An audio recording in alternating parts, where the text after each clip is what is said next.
కనిపెట్టి ప్రార్థన చేశారు. చెప్పండి అందరూ కూడా. ఏం చేశారండి? కనిపెట్టి ప్రార్థన చేశారు.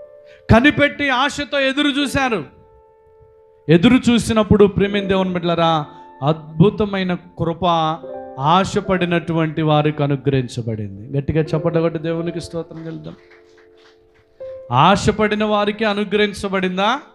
కనిపెట్టిన వారికి అనుగ్రహించబడిందా? ఎలా పడితే అలా జీవించిన వారికి అనుగ్రహించబడిందా? చెప్పండి. కనిపెట్టారు, వెతికారు, సహవాసం చేశారు.